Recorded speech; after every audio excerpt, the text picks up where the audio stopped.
welcome to another episode right here on Dar and Rene. I know it's been a while since we actually got together to talk more about finance and money and investments. And for those of you new to the series, maybe Dar, you can tell them what Dar and Rene is all about. Well, Dar and Rene series, we are all here to share with you all the important things happening in the financial market, investing, and everything you want to know about how to structure your portfolio, especially, well, we're talking about on a global market basis. And throw us all the questions, we shall answer you. That's right, folks. It's all about, putting where your money is, and especially if you have questions about investments, well, Dar and Rene is your channel.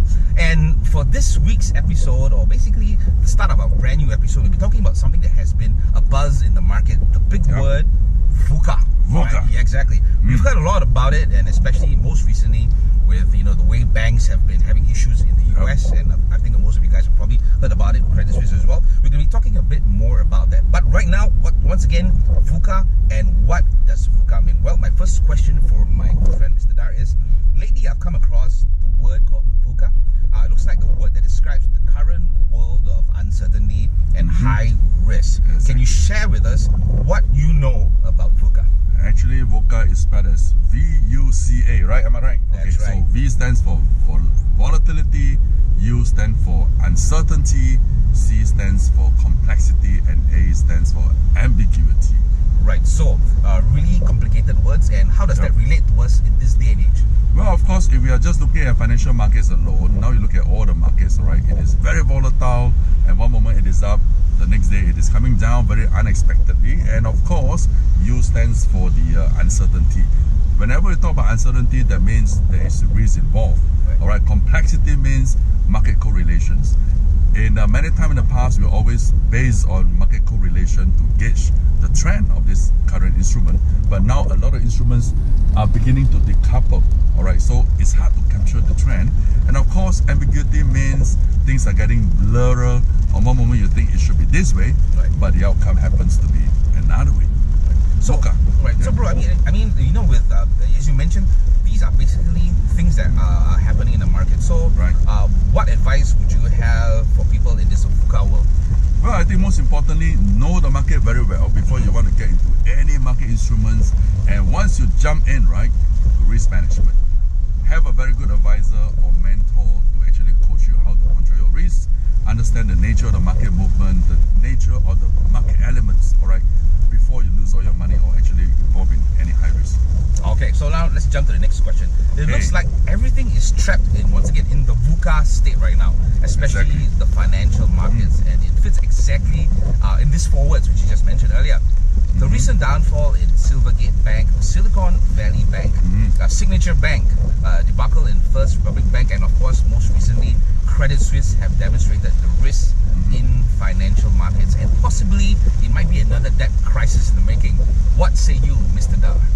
Well, two ways to answer your questions. All right, number one, of course, we are talking about bank debacle, and the liquidity shortage actually erupted since last year. We have a series of 7 rate hikes in the US, the fund rate, which actually caused the bonds to fall, and many banks are actually running out of funds now when all the big high-level customers are doing withdrawal.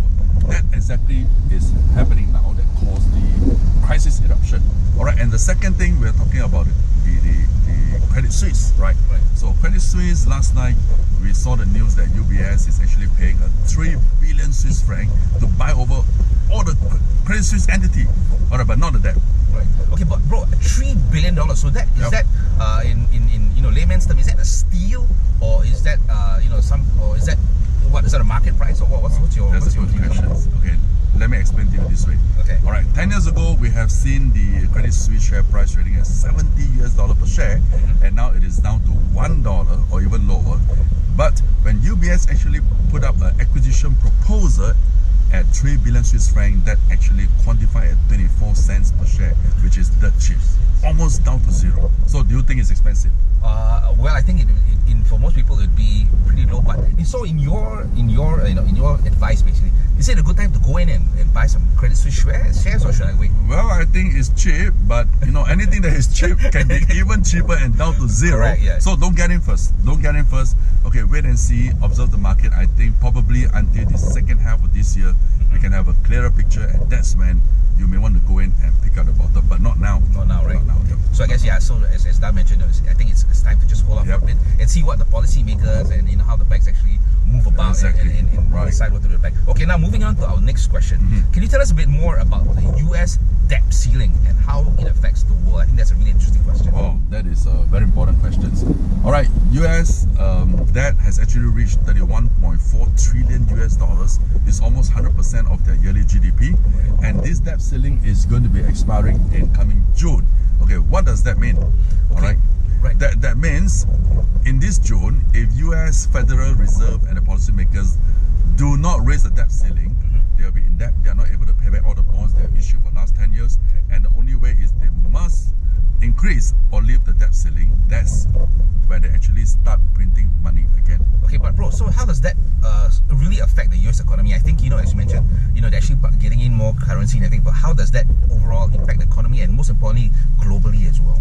Okay, let's take a look at the inverted V. All right. For example, if you imagine the interest rate has been going up for last year. All right. As I mentioned earlier, a series of 7 rate hikes that actually pushed the market into inflation and spread over the world.